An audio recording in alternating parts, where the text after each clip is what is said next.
Welcome to House of Track. I'm your host, David Ribich, and each episode we have conversations around the sport of track and field with the people who make it so compelling to follow.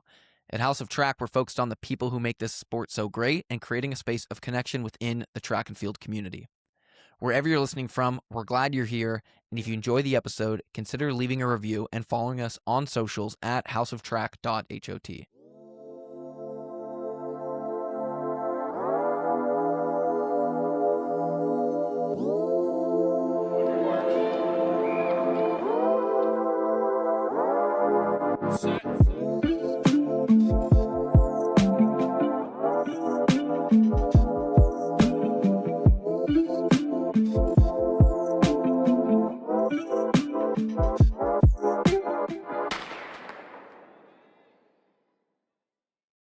Today, we're joined by one of the most creative and versatile athletes in all of running, ACG.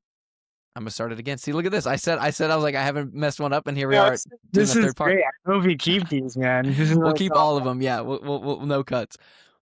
And take 3. How's the umbrella looking? I might just put it down because it's going to be so distracting if this is where I'm placed. I'm just going to take it down so that way it's not a distraction. And then we can just... I mean, it's great because I'll be able to get it on camera if you get taken away with it. All right, going out. And Liam's going out onto the porch, and he's going down to grab the umbrella, but is he able to grab the umbrella in the wind? He is. He sets it down gracefully. You can see him in that ACG all conditions gear brought to you by Nike, giving a little bit of a sign to the camera. He's great, closes the door, closes the sliding glass, and he's seated back in time, record time, setting down of the umbrella. We did it. We'll get back to the messed up intro. All right. All right. Today, we're joined by one of the most creative and versatile athletes in all of running. ACG athlete Liam Meirow is a 2014 Colorado State champion, D1 runner at Oklahoma. He's a sub-4 miler, UTMB athlete, and a multi-time USA representative. Most recently, though, he doubled with the 30K on Friday and a 50K on Sunday. You've probably seen him somewhere in the Nike ACG Man vs. Machine campaign, out on a mountain, a trail, the track, the road. Honestly, Liam, I don't even know where to start. How are you doing? Thank you so much for kind of coming onto the podcast. Yes, I've got my Polar LaCroix. Pretty thirsty after that umbrella jaunt out there. Thanks for the super intro, David. This is sweet. The whole setup here. It's kind of wild how podcasts have kind of transformed into like very video based now. And it's like video podcasts. Anyways, I'm doing great. It's hump day. A few days after the self-proclaimed dirty double in the gourd. And I'm honestly not that sore. I really thought I would be wrecked, but I was more wrecked after the 30K. Like the day between, I was like, dude, this is going to be crazy. And when I was lining up on Sunday, everyone was like, how do you feel? And I was like, honestly, I've never felt this bad before a race. And so it was kind of scary. Like no matter what the race is, whether it's low key, you always taper a tiny bit so that you don't feel like trash. Like, yeah. And I was physically sore. I was like, it feels like I'm cooling down from a hard race in the warm up.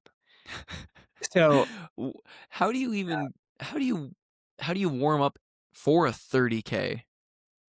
So the 30K, since that was the first race on Friday, the warm up is pretty traditional. And coming from a track background, it's like the basic 15 minutes / 2 miles, then do your drills, and then 20 minutes out, do maybe some longer strides, and then you change again, and then you do some shorter strides 10 minutes out. That's what I do for the 30K. For the 50K, I mean, the race is 4 hours long, so I jogged for like 5 minutes and then did 2 longer strides and felt better after those. But you're just trying to really just remain calm, make sure you're getting some fuel in beforehand. Yeah, there's really not much you can do like before. You don't want to run too much. You just kind of want to make sure all of the muscles are working so that when you start, you don't have to like stop and stretch something. Hmm. Uh, It's honestly crazy too because I feel like, if you guys are curious about following an athlete that is very transparent, I feel like in all experience running and all experience scheduling, like I'm literally looking at your So Sick World Tour 2026. I felt like when I was prepping for this episode, like I follow you and I follow your content, but I felt like my preparation got completely sidetracked because I was almost going down an adventure of myself, like watching how you brand yourself as an athlete, how you kind of brand yourself within ACG. It's really cool and it's super super authentic. So when you're racing and you're kind of approaching race weekend, were you planning on doing a double? Because if I'm based off of what I see here on your So Sick World Tour, was a double in the cards there, or was that just kind of like I'm gonna go for it? yeah, it was in the cards. I signed up for so in track or sorry, in good thing track starts with a T because for this episode, this is the House of Trail. This is Uh, House of Trail. This is the HOT. Yep, you're a hot athlete for sure. uh, so we as trail athletes, we sign up for all of our races.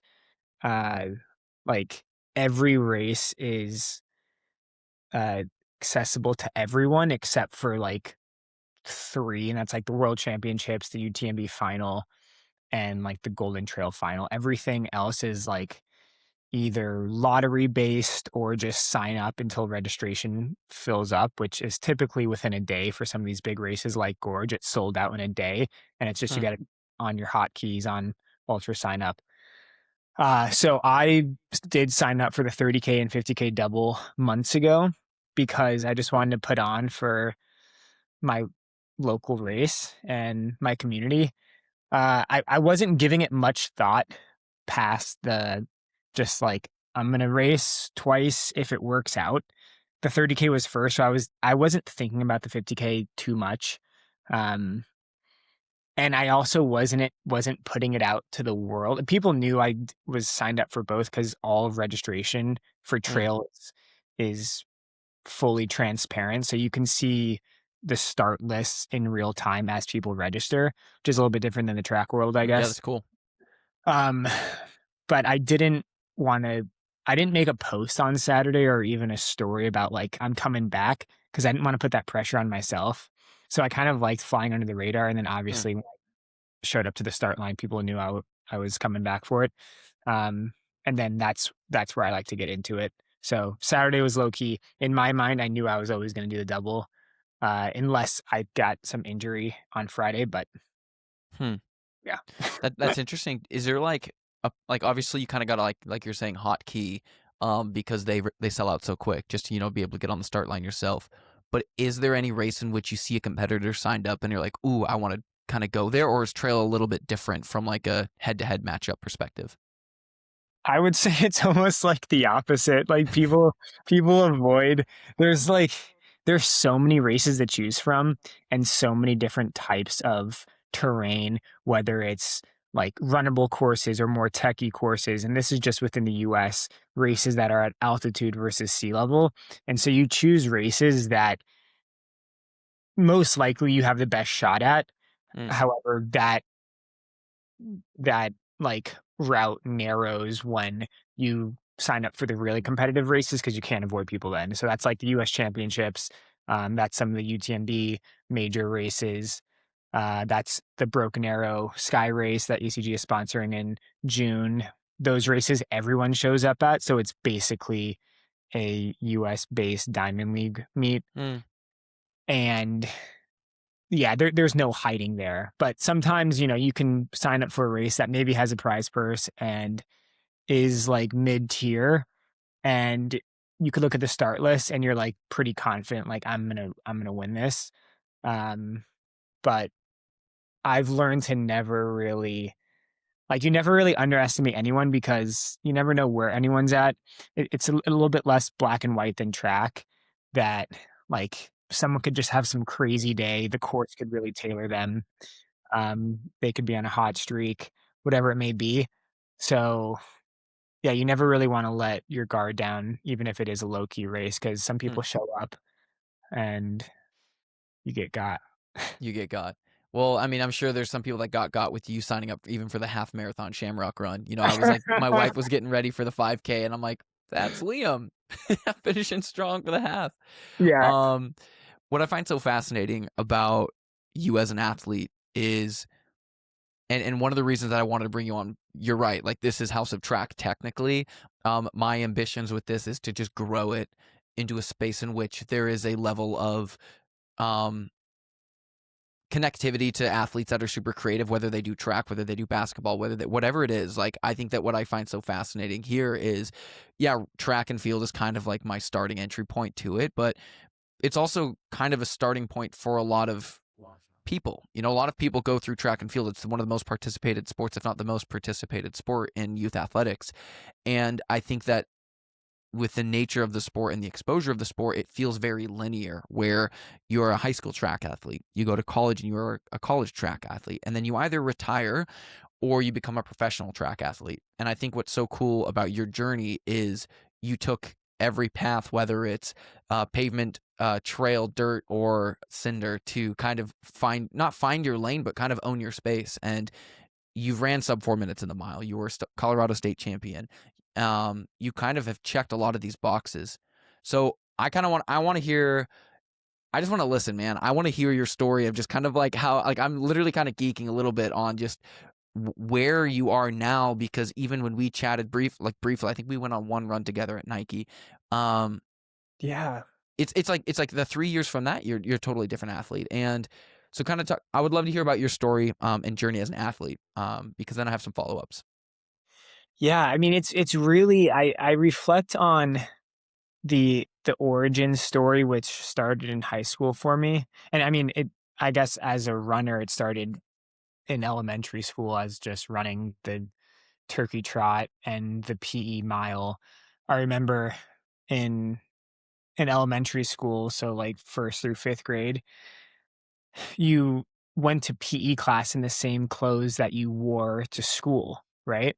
So like when we had the pacer test, which is like the competitive like out and back beeper test, I was like so amped for it and so nervous. And so I wore my dad's short shorts to school because I wanted a competitive edge. And so the entire day, and my dad was a marathoner, he's run New York City 10 times. Uh, and they were huge on me, so I had them like safety pin in the back, but I wore these tiny short shorts to school the entire day, and it was so embarrassing because I was sitting in class with tiny shorts, but I ended up winning the pacer test, and this is like in 4th grade. And so I didn't ever call myself a runner then because I played so many other sports, but I was just really competitive, and I still am.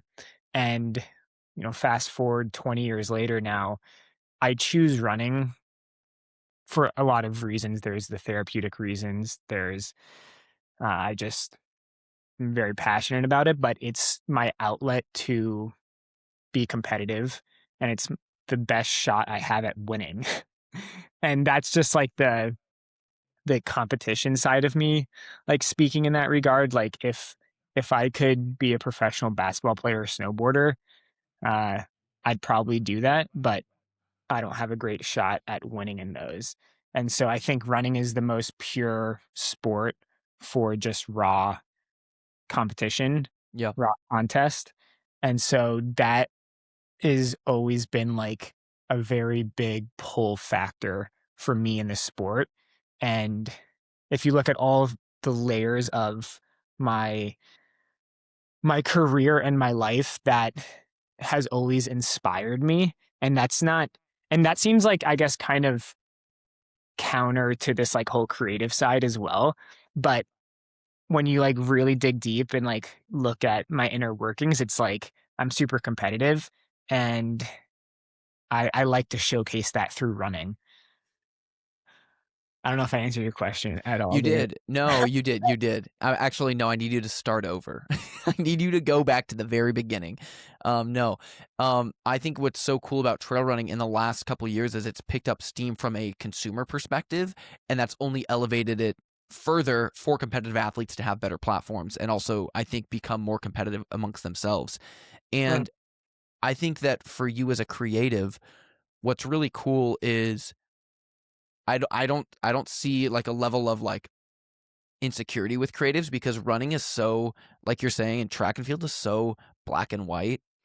And what bothers me sometimes about that is it truly does sometimes feel like a stay in your lane type sport where you're a runner and that's all you are. And the minute any runner starts to show a little bit of personality, it just like it doesn't get received. And I'm like, this is just who they are. They're just having fun with it. And so you see the same captions, you see the same posts, you see the get ready with me type workouts. But then I go to your Instagram and I get caught doom scrolling it because it's just so rad. Yeah, I guess that is kind of, I mean, if you look at, you said stay in your lane, that's like inherent to the sport itself. If you are a sprinter, like you have to stay in your lane, whereas trail is, there is no lanes. Like it's, the terrain is very vast. And so I guess the creative is just a reflection of the environment in which we run in. Hmm. And we're species of like copy too. It's like things I do, I try and be original, but everything we do is like inspired by another piece or another creator or just conversations we have with people that we enjoy talking to. And like a lot of the stuff you've done, like you've inspired many, many people in the world. Um, so and with like just going back to like the analogy, it's like in the track world, it's like you're running on an oval no matter where you are in the world. And so that container of, or that canvas sometimes is limited. So you really have to think outside the box of how as a track runner you can create in a unique way through whatever platform, YouTube, Instagram, just being yourself in person. But I think in trail that canvas is much larger because the places we run are always different Hmm. and we have to interact with the environment a bit more. And I think as the lead inspirer inspirator, whatever that word is the outdoors for me. Like I can think way more clearly. I get epiphanies and just the idea incubator is way stronger when I'm in Forest Park versus when I'm on the waterfront. Like I can't do the waterfront more than once a month. Although it's pretty, I'd rather run Leaf every day. Yeah. Even if I have to drive now that I live on the east side. It hurts me, but I still go almost every day. And that's where I actually feel like the Nike campus is pretty cool. Like I never really got bored at the Nike campus as a track athlete because I was able to at least have a difference in surface and variation. You know, I could go across the street and do a mile and a half loop. I could do a couple loops on the bark chips of campus. Like I do think that this level of immersion within kind of the beautiful world in which we live does Uh, spark a lot of creativity. And yeah. I think that's what's really cool is pairing this episode off of the last episode that I had with Josh Kerr, where he talked about going after the mile world record. A large portion of his identity in why he wants to do this is very similar to the same things that you have. Like he's like Josh, for all intents and purposes, is a very creative person. He just, again, it kind of has to stay a little bit more. He's contained in that Yeah. cylinder or that container, like you're saying.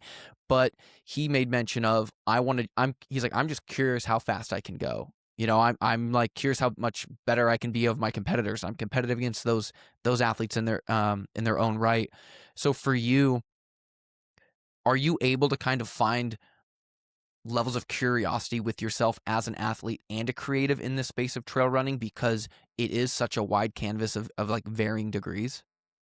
I both are like I think extremely complementary. Like one, whether it's like me as like the athlete or me as the creative, I don't think I could do one without the other. Like it just like as the creator right now, a lot of my deliverables, if you will, are running based. And so if I didn't have the identity and the competitor as a runner, it's like, what would I be making? But then it's like, okay, I do this event called Snow Skates, or if I'd be channeling it into that, maybe I'd play more music. Um, but to me, they're extremely complementary right now. And I see them like on the same flywheel. They're in unison. Um, there are times though that if I'm really engrossed in one or the other, that it can feel like that the other side of that Venn diagram is a bit of a distraction. And I think that's just normal. That's like our nature is like sometimes when I'm training, I'm just like, I just want to like I don't want to open my laptop today. Even though I enjoy designing and like being inside Illustrator or editing a video, I'm just like, I just want to just like watch TV and like just be an athlete. And then Yeah. there's other times where I get so engrossed in editing a video where I'm like, I don't want to go out for a run. I just want Yeah. to edit this video. Like, do I have to train today? And so you're constantly shifting the overlap of that Venn diagram. And I think that's a beautiful thing because it keeps your brain healthy. And that's, I mean, in all facets of running, that's like the most important thing to keep sharp is your brain. And that's how I always look at the creative pieces. Like, that's fueling the physical aspects of this whole thing we're trying to do, which similar to Josh is, I mean, I'm not going for the mild world record, but I do want to be one of the best in the world. And that's not as pinpointed in the trail world, but I'll know when I've like reached that, however that's defined. And I've not done that yet by any means, but I'm very excited to continue pursuing that level of, I guess, just like satisfaction. And maybe it never ends, and that's kind of the beauty of it too. Yeah. But I think a lot of like the other projects you do along the way just help create more meaning for the running other than just the results. And I feel like that's spoken a lot throughout the community. I mean, a lot of people do the create and run now, Yeah. like through different mediums, and I think everyone would agree that it makes the training more fulfilling and the results less poisonous when they're not good. Yeah. And it's a relatively beautiful thing to see on socials as well, is just a really thoughtful creative in the trail space, because you're getting a dopamine hit, at least, like scrolling. It's just like it's like this casino slot machine of just garbage, garbage, garbage. And then you're like, ooh, nature, waterfalls, trail runner, funny guy. Like you kind of get this, like, you get this different stimulus of a creative as well when you're working with trail athletes, and especially like yourself. And when we go to and a little bit on some of the stuff that you said with being an athlete and wanting to be the best in the world, if we go to this beautifully designed liamruns.com, are you the lead designer on all your own work as well? Yeah, I do everything. That is Yeah. crazy. That is crazy. I do That's genuinely impressive. Um, so when you look at, if you go to the homepage on liamruns.com, you have the race schedule, and you talk about being the best athlete in the world. Me not being very connected with the trail world, I recognize these as really big time races. I see Broken Arrow Sky Race, Western States, UTMB Mont Blanc, which is a like bucket list end all be all race. I feel like for me, even knowing with distant connection to trail running, how impactful that race is in the sport. Yeah. So competing in these high level races, is this a little bit of a stepping stone for you to just try to like figure out where and how you can be that best athlete in the world? Yeah, so I want to clear one thing up before we go into the race calendar. So in this So Sick World Tour, the the idea is like chasing havoc with me. Some of those races on the calendar, I will be at kind of doing content and Hmm. doing the trail casts and making magazines. I'm not racing all of them. So Okay. I'm getting pelted with sun right now. Yeah, you're Western fine. States is like one of the biggest 100-mile races in the world that you have to qualify for. I've never run 100 miles. I'm not qualified for the race. I will be there to support ACG athletes. Well, Uh, that's cool though. That's super so cool. Yeah, super cool. I was there last year. Amazing. So that's an example of a race. So Western States, I'm not racing the 100, obviously. Fuji 100 next week. I'll be racing the 40K, not the 100 miler. And then UTMB, I will be there racing OCC, which Cool. is the 50K Yep. distance. Uh, so I'm still doing the UTMB finals. There's 4 distances. I'm doing the second to shortest one. And yeah, I just wanted to So clear that up. So yeah, part of, that's good context. I mean, that's good context, but it's cool because I also don't think many athletes would put calendars or races on their calendar that they're not even running. But like this benefits the sport of trail running and also ACG athletes. But when you're in Japan and content needs to get pumped out, they're like, Liam's got it. He only ran the 40K. You know, it's like, is that kind of how that works? Like they're like, oh, he's the freshest one because he only ran 40 kilometers. yeah, I mean, I'll be doing, we have a pretty solid team of filmers and photographers coming out to all these races. And so I have my own version of what I'm set to capture. And yes, I'll be a bit more fresh so I can run around to aid stations and run probably an extra 20K after my race to cover. But our agency, Overland Studios, they run so much and they're so good at running on technical trails, holding video cameras. And so they'll be doing that thing. I'll be doing my thing. We'll intersect at some points, but it's like a full on production. When you go to some of these races, you're like, how are these videographers like running backwards on trails without even looking at the trails? Like they're ex pro athletes or elite runners, and they're just really savvy. Were were they behind some of the stuff production on ACG Nike Man vs Machine? Yes. Dude, unreal content. Like Yeah. truly it is like the Super Bowl of content creators when you see like a Courtney White and then Overland Studio and these people just starting to pump out content. And Yeah. so I would love to kind of take us because I like on my screen I always have like a reference of kind of like where we are in our conversation and like I'm literally looking at Man vs. Machine. When it comes to making your lives easier, machines have done a really good job. Maybe too good. You know, like I see the branding. I want to talk about that before we get back to racing. Yeah. Talk about that experience from a creative side and then also an athlete side. Being the man, it is like Yeah. man. Yeah. Very, very amazing opportunity to get selected as the man for the machine race.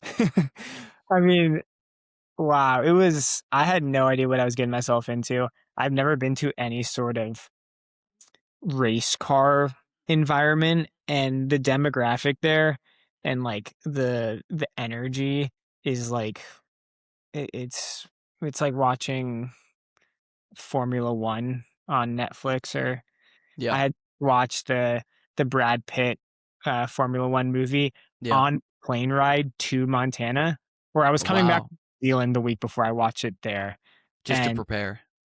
just as preparation, it was homework. Wow, that's So I was awesome. in the mindset, but I mean, Don Tolliver was there, the rapper. There was like celebrities everywhere, like the VIP section. And since I was the only one there as an athlete, I don't know if race car drivers are considered athletes. Do they call themselves athletes? I don't They know. would call it. Yeah, I'm big time Formula One fan, and they would consider themselves They're athletes. athletes. They're built. Yep. They have serious training. Um, Shout out to the race car drivers. Uh, but as the only runner athlete there, everyone thought I was a celebrity. And so for like 24 hours, everyone was coming up to me. And that Y- was, You're that was, like, I'm just the man. yeah, I was like, they're like, that was crazy. You beat the machine. I was like, yeah, I did, man. uh, That's awesome. That yeah. is Um, so the race itself, it was a 550-meter track. It wasn't a perfect oval. It had some curves in it, fully on chopped up slush, ice, snow. And so Nike outfitted some ACG Ultra Flies for me with spikes in it that I had 3 different pairs depending on the gradient of ice. If it was that's like ice ring, everything is so thought through. Yeah, it was dialed. And the race itself was hard. It was basically doing a 600-meter time trial on the track, but at 8,000 feet of altitude. And I had not had a proper warm up. Like, I was warmed up, but then as part of like the shoot and just getting the crowd hyped up, I probably ran the equivalent of 3 by 150 all out before the race. And then on the third one, they were like, all right, we're going to start in 10 seconds. So picture like getting Oh, ready for 600-meter time trial, and then you're like out of breath at the start because you had yeah. just run an 18-second 150. You're like heart rate, you're like trying to catch your own breath. Your heart rate's still high. You haven't like come back down. You haven't recovered even. Totally. So I'm like, Oh my get God. down to my 3-point stance, like with my heart rate at like 150 probably. And I mean, I was cooked in that second half. I did beat the machine, but I was like fully lactic, holding a hot cocoa in my hand for the second half. Um, yeah, it was a cool experience, and I think just showcases the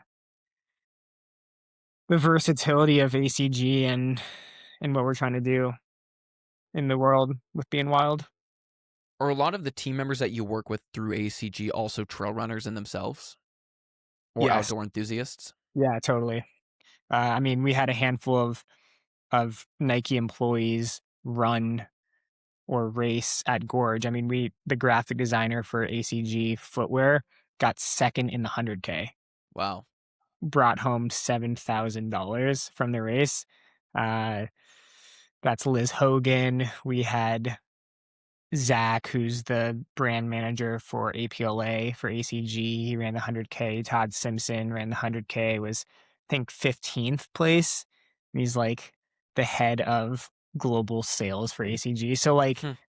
some dirty runners that are also behind the scenes making ACG come to life. So, How yeah. important is that from a brand activation perspective, having both sides of, like you're saying, like I feel as though you're all cut from the same cloth, the very dirty, grimy, bloody trail running cloth where we know what you want because we also are experiencing this in the same way as consumers. Like we want to essentially give product and branding and visibility to something that we love and we enjoy.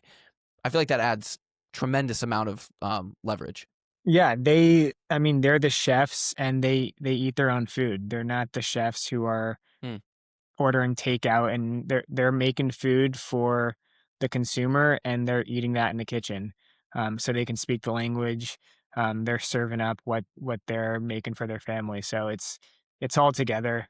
Um, and it's unique in trail that like I can line up at the same start line as the global head of sales, as the brand manager, as the graphic designer, and we're all doing the same race. And then we're going back to our own version of the drawing board, which is me is my training ground, them is the business meetings, the strategy decks, and saying how can we continue growing this and get it outside of the Gorge Waterfalls race? How do we make this bigger at Broken Arrow, at Chongli in China? So there's arms to it.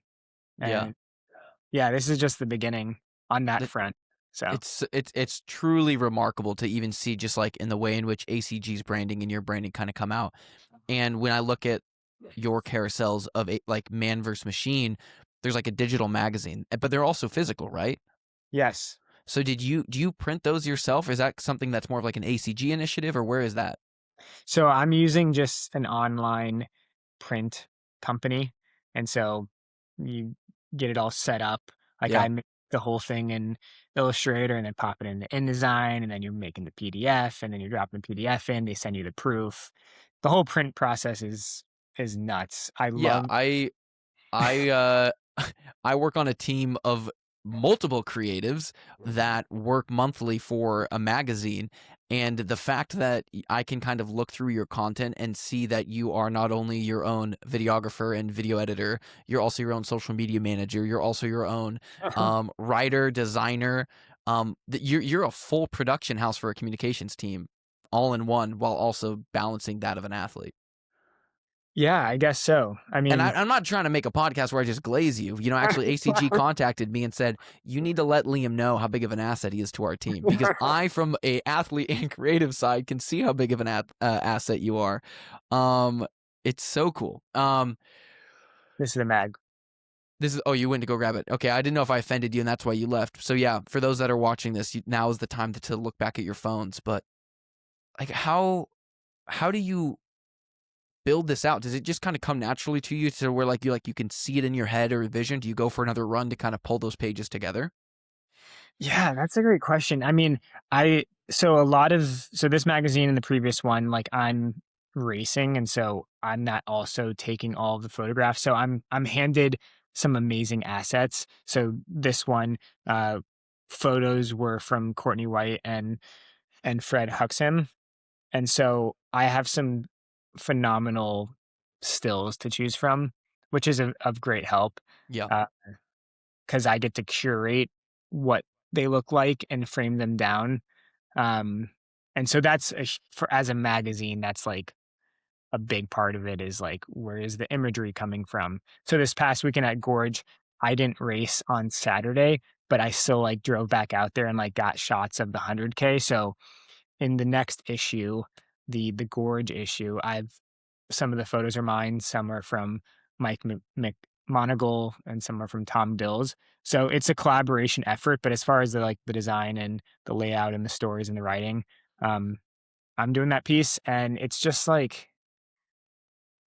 yeah, I just start cooking, and you know how you can Yeah. get. It's like Just diving deep to the mode, and I don't know. It's kind of like I feel this may be a stretch, but like people talk about the runner's high, mhm.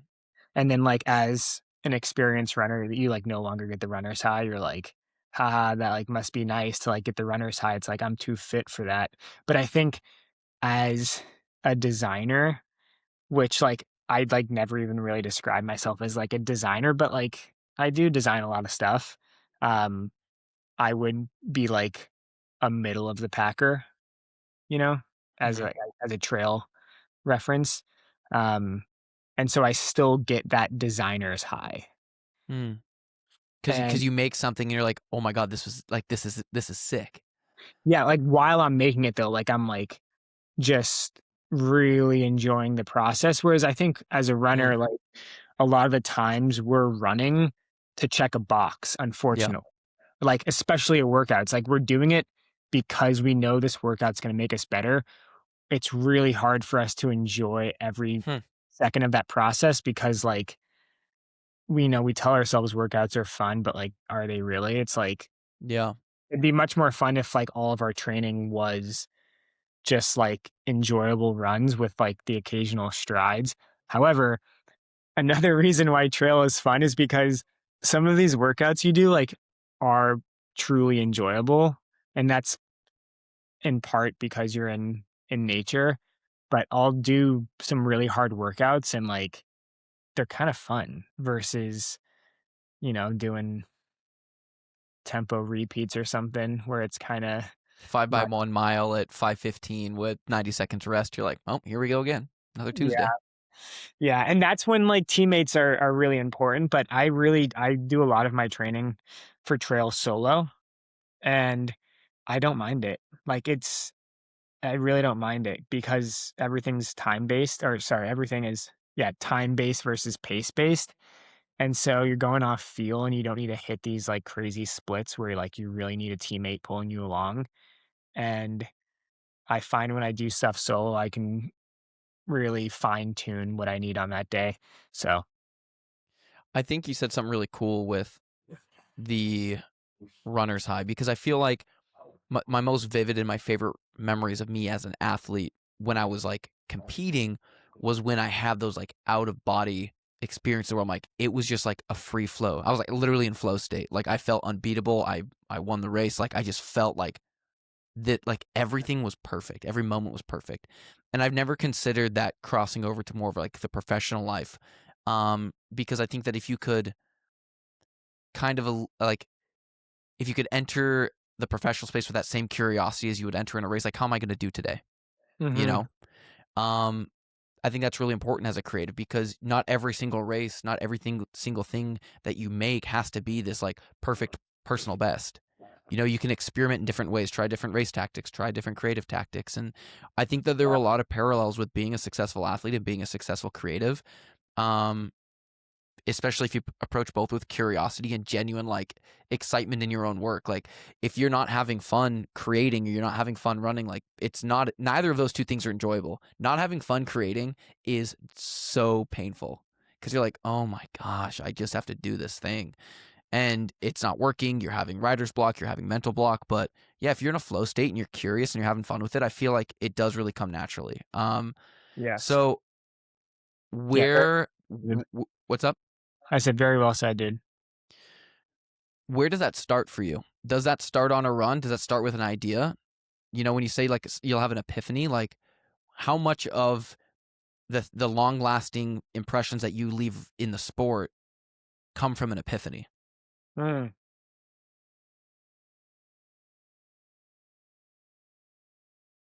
I well with the I guess like the creative um source of inspiration being my running right now for a lot of my output that comes from like trying to win races, which was like how we started the call being like, I'm just a competitor.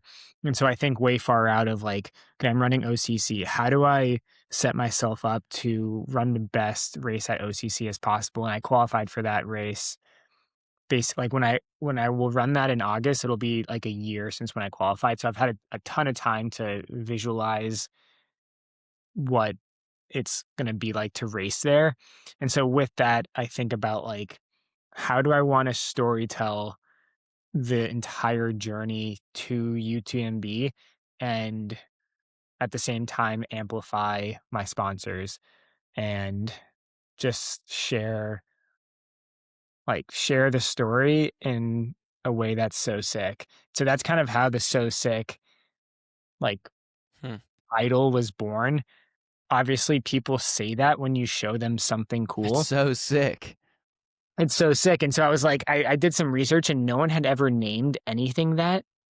Hmm. And I was like, this is crazy. I've got to like capture this. Yeah. And so I've been like screenshotting anytime someone comments so sick, because eventually I'll probably put out just this like massive collage of anytime anyone has commented or texted so sick to anything they've seen.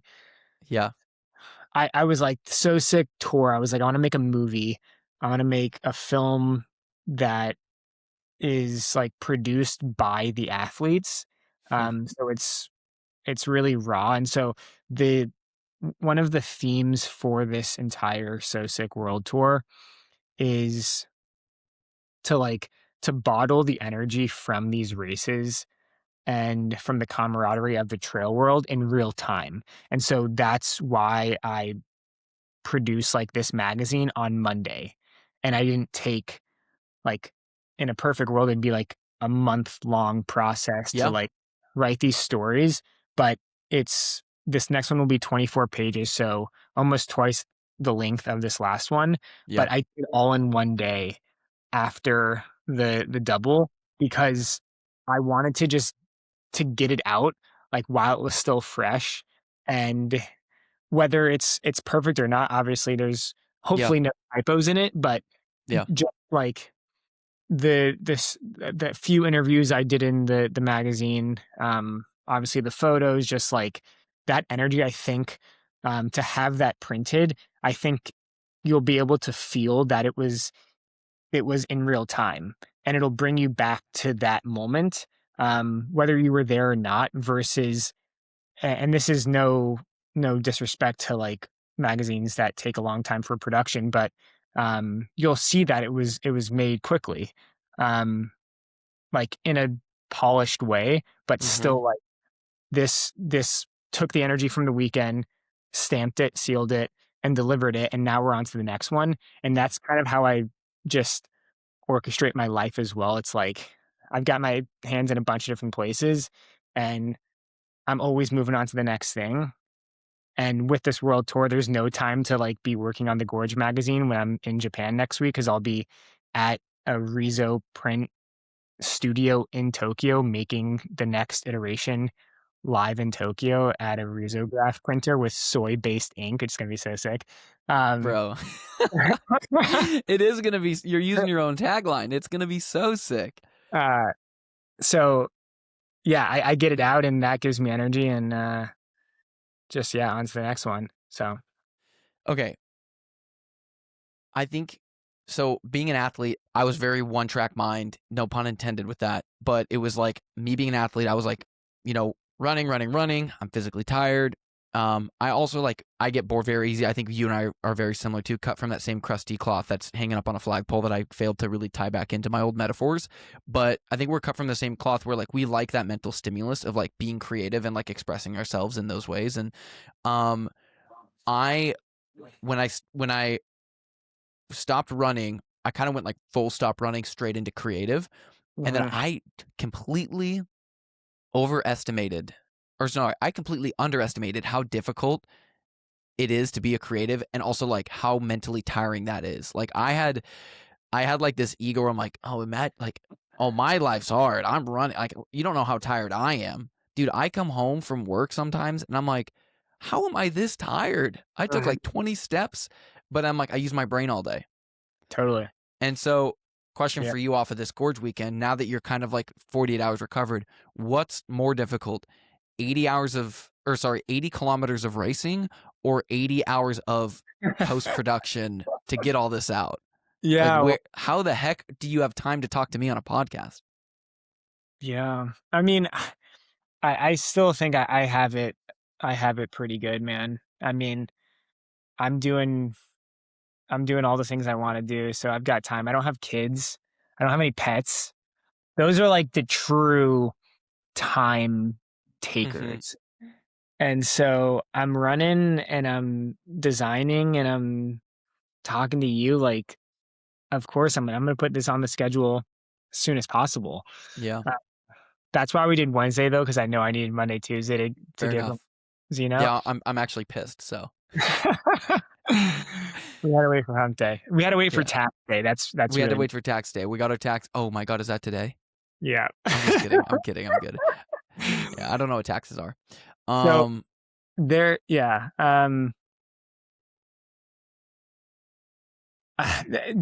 Both take their own toll. I mean, the stimulus is just different. mhm. With trail running though, like the ultra stuff, multiple hours, and the longest I've ever raced is 5 hours, and the ultra runners race up to 3 days. Uh, it's improved my cognitive attention abilities. Apologies to the PhD listeners out there if my vernacular is not accurate. If you Um, can come back with vernacular, I think we're okay. The lexicon that you chose for that is good, I think. so appreciate it. Uh, I yeah, I just think I can my engines just how you grow your aerobic engine, my cognitive engine has also just grown a bit, and so I can endure longer periods of concentration. Hmm. Um, Okay, and yeah. let's strip it back from a competitive perspective. You have so for the race weekend, right? Let's say you have a perfect race, you win, got what you wanted out of it. Mhm. Or let's say you produce a perfect piece of content, you got exactly what you wanted out of it. Which one do you have that level of fulfillment with, or is it pretty equal? Oh,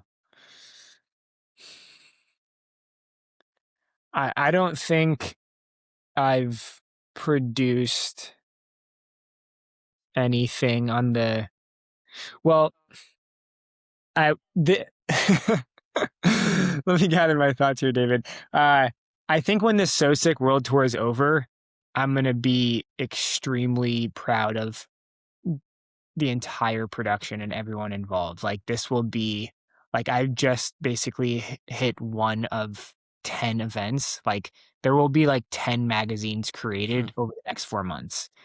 And that's still a bit intimidating to think about of just going through this first weekend, and it was local and this was my backyard, and it was easy. I could drive to the race, I could go home, I had my Mm-hmm. desk. I'm going to be in Mount Fuji in at a campsite with no Wi-Fi. next Lock week. in. Like that's where we're staying for the race, like with the whole camera crew. And so there's going to be so many more variables and problems that will occur. And so there's going to be a lot more problem solving. Uh, so it's going to be extremely fulfilling when like the final mag, or if this So Sick movie comes to fruition this fall, like I think it's a different feeling than winning a race. Um, and what I really love is you're just asking all the good questions, Dave. You're bringing this out of me. Uh, is is more so than the the outcome of like the finished product is just this process Yeah. of building it. And I know that's like cliche, but it really is like the building of whatever it is that's the most fulfilling part. And something I'm really proud of that's creative, that's not running, is this event I do called Snow Skate Surf. And we're hosting the sixth one this summer. And it's a trifecta where we snowboard, skate, and surf in one day from Mount Hood to Pacific City, snowskatesurf.org. Hmm. Look at the website. And that event is just like when we do the award ceremony in the evening and the next day, it's like it's really awesome, but I'm almost like sad it's over. And it's like it's a success, but I'm like I just love being in trenches building it. How do you have time for this, bro? I'm looking at the website here. You make this website too?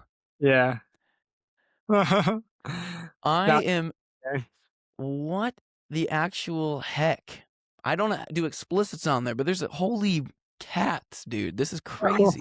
I've never used so many dudes and bros ever because I'm like genuinely like lost for words on. I just think that like so you this is something that you lead. Yeah, I'm the founder. I don't Worked on. even know this many people. Yeah, we've sold out. We have to cap the event with our resources and the permits that we have, but yeah, it's a full blown shindig. It's the world's largest organized trifecta. So like in the adventure sports world, Yeah, the Holy Trinity, or they call it the Trinity of Pacific Northwest or something like that. I feel like I've heard it in reference on the people on their own time. I mean, there's not many places in the world you can do it, and Oregon lends itself to being able to drive from Timberline to the coast in 3 hours. And so no one's ever scaled the event into something you can sign up for. It's usually just like 10 dudes in a van, or like Red Bull sponsoring a team of pro athletes to do it, or a couple friends driving from Tahoe to SF to surf. But we made it an event that's like accessible. It's for adults only. Um, and it's non-competitive, which is the other piece that's like really crucial in this, that that strays from my running side, but to me I wanted to create an atmosphere that's not driven by contest, which in the world of snowboarding is really hard to come by, to like participate in some sort of event that's not judged. All right, I'm gonna be real with you. Yeah. I'm gonna be more real with you than I've been. I feel like than you guys, just because I feel like this is we're rolling. Are you good on time? Yeah. You're fine. Okay. This feels so different than what you're putting out in um the So Sick tour in the best way possible. Because in each of these lanes of content that you're producing, they are incredibly approachable in very different ways. Like I see this trifecta, and the first word that comes to my mind, like this looks so fun, and Mhm. this looks so rad. And then I look at the So Sick tour, and I'm like, whoa, this is like, this is sick. Like truly, like this is so sick. And truly, I'm not trying to like bring you on here so I can gas you up. But I see this, and even the hand drawn illustration, the font, like all of it just seems so approachable and accessible that like, of course this sells out. It takes a strong visionary though to get it, but it's like I feel like you get the branding right. Like you're not trying to feel like anything else. You're just kind of like, this is my idea, this is my vision. I'm going to send it, and dude, I'm happy for you. I didn't know this existed. Snowskatesurf.org. Check it out if you're if you're curious for 2027's event. But dude, this is cool. This is really, Yeah. really cool. Yeah, it definitely does have, it's a different genre. And I work really closely with my really good friend Zach Kovan, and he does um, our animations, he does our doodles, he created our original logo. And so the handwriting on that website is his handwriting that I converted into a font. It's called the Gap Head font. And so he's a tattoo artist based in Brooklyn now, but he comes back for snow skate surf.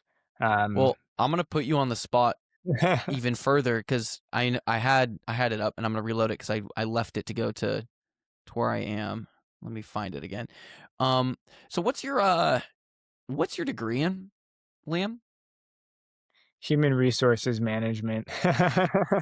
So are Yeah. yes. I mean, like, was your vision HR, human resources? No, I chose HR because I wanted to study business, Mm, have the most doors open post college because I really just went to college for running.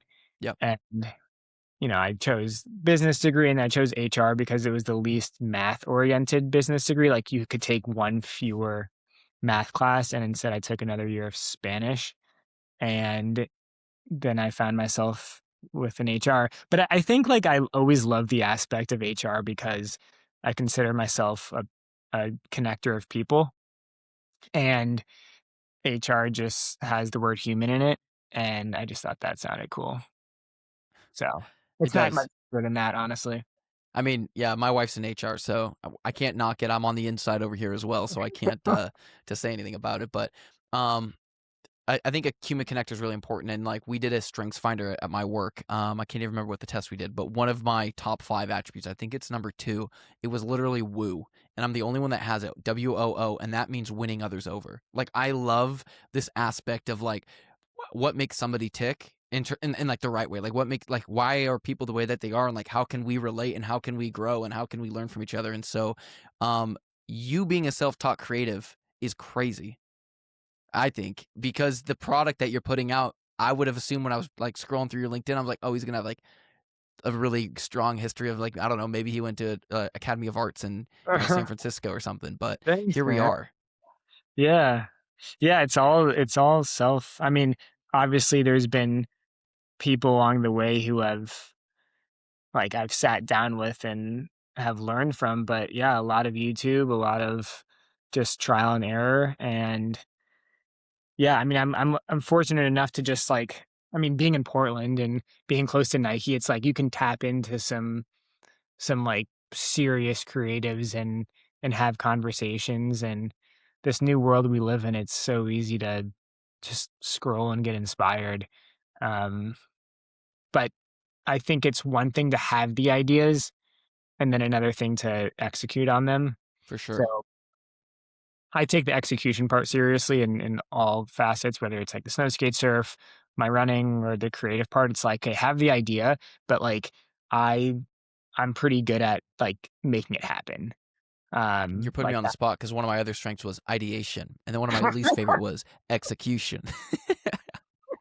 Your the least favorite was execution. I gotta do legit. I think no execution might not have been. So there's like 36 strength finders in this, and like the top 5, it was like ideation, communication, woo, so winning others over, and then there's like other like strategic was another one, and then I can't remember what the 5th one was, but there Mhm. was definitely in the back 5. I think there was like assertiveness, Yeah.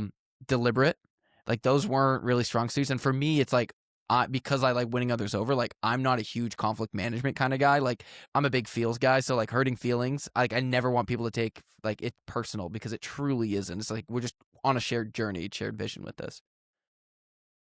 Yeah. You might want to go to some HR meetings with your wife and get some counseling on that.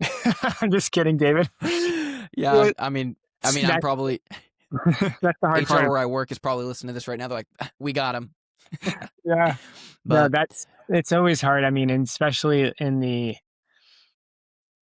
what like going back to like the compare and contrast with like the creative versus like the running is the running is objective and the creative subjective. with like whether it's good or not, or how well it's performed. Um, but I because it's subjective, the creative, like once I put something out, I'm happy doing that. Like whether or not there's a ton of likes or people appreciate it. Whereas like in running, it's harder to do that because we know we're being assessed by Mm, the system, and like you could have a really good performance or PR, but like still get 10th, and it's sometimes hard to like hmm. convince yourself you had a good day. Um, you know what I mean? 100%. Like, and that's the whole that's the toxic mosh pit of just sports in general. But uh, I think the moral of the story of this conversation, David, is like if you're a runner out there and you're a pro, and you're not the Josh Kerr, or the Jakob, or the Cole, like get yourself a hobby you're super passionate about, because it makes the running a whole lot better. Yeah, Um, whatever that may be, and you can find ways to fulfill maybe those bad performances or those off days with some other really meaningful work. absolutely. And I think that's what's really important about being a creative and putting content. Like almost everything that I've done, and I talked with, and we're over an hour. I try to keep everything at an hour. So if you're good, we can kind of finish these trains of thoughts and then do a bit of a But sign off if we that's good with haven't you. hit my half marathon PR yet, though, so All we right, keep. we're going for your half marathon. We're actually doing your 50K. I heard you say you could run up to 4 hours, so lock in and load.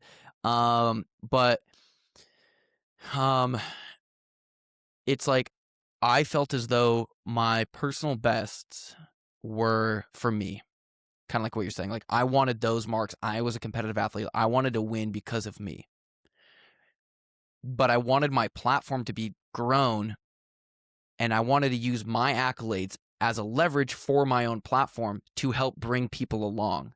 Because coming from a school of 30 people, like my graduating class was 30 people, I went to a small school.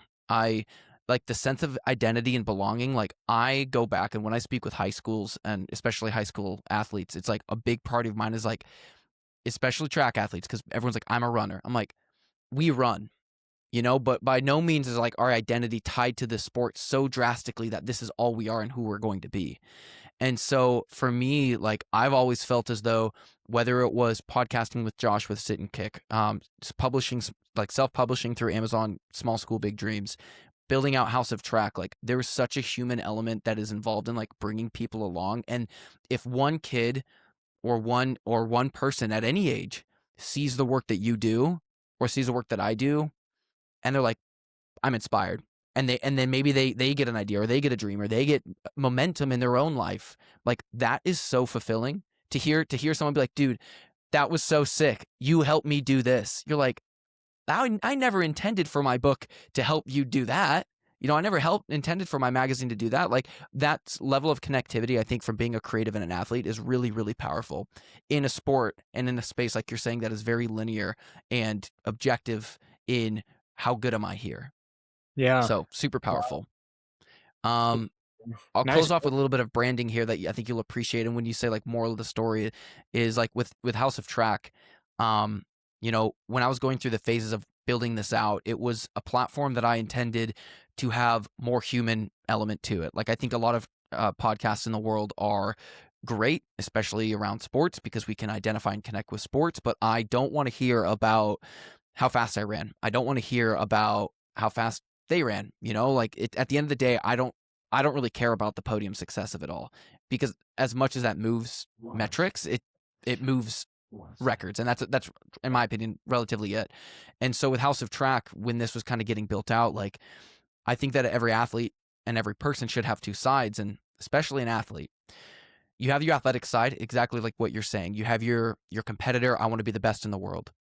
On the other side, you have this very, very human, raw person that has to exist in order for that athlete to succeed. And at some point, And at some times, either side feels very compromised. And it's important to just do self check-ins on how am I doing as an athlete, how am I doing as a person. And for Mhm. complete transparency, like when I failed to qualify for the Olympic trials in 2024, I was like 0.07 out. And I felt like I only got check-in, and this is not a knock to my check-ins, this is just my perception. I felt like I was getting a lot of check-ins on like, oh, you'll be back. You'll be back on the start line. Let's get your next race. And like, that was my athlete getting checked in on. But like my human side, like I am broken. Like I am hurting. Like this was not how I envisioned what I truly believed was already going to be my last year as a track athlete. That like it almost felt like I had some sense of like bitterness where I'm like, no, like this isn't how it's supposed to end. And so when I was building out House of Track, the reason that I lean into purple, the reason that I lean into like a feather is I associate a phoenix to that of an athlete, and a competitor that is like fire burning, reinvent yourself, continue to grind, continue to be rebirthed and push and push and push. That's the fire.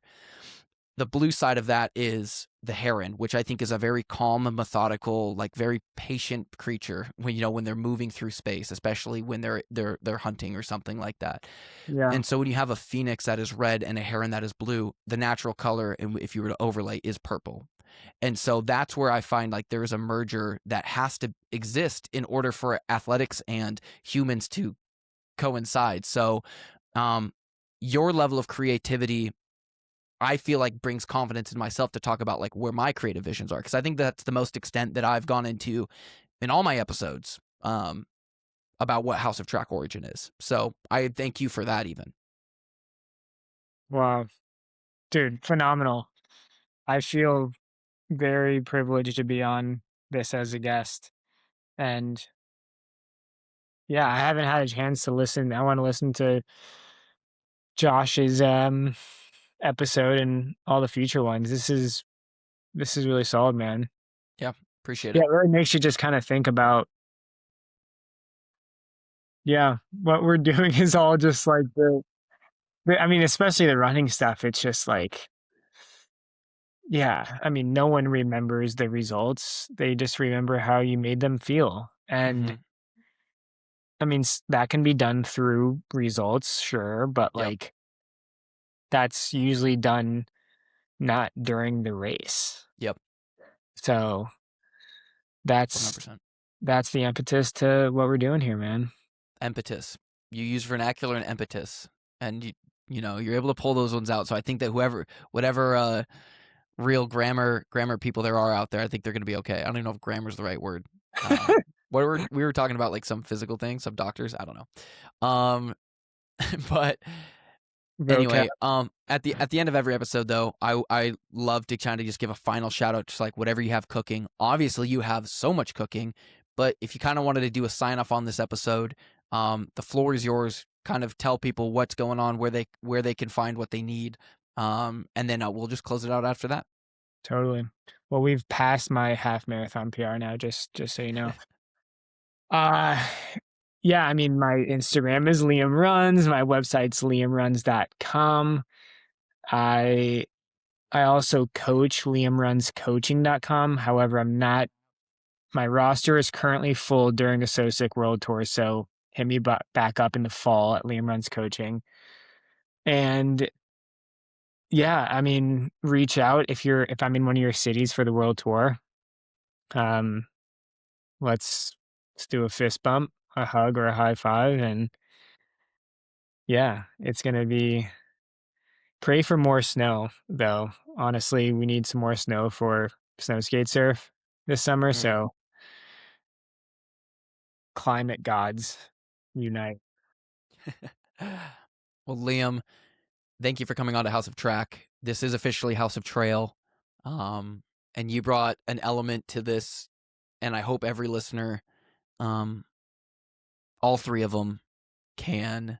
No, I'm just kidding. All of them can relate and hopefully feel something from this, because I think there's honesty, transparency, and we're all trying to push the sport forward in our own ways. And so thank you for coming on here, and I look forward to following the SOSIC tour and then also liking and subscribing to all of your content. Sick. Thanks, David. I appreciate it, man. Great talking with you.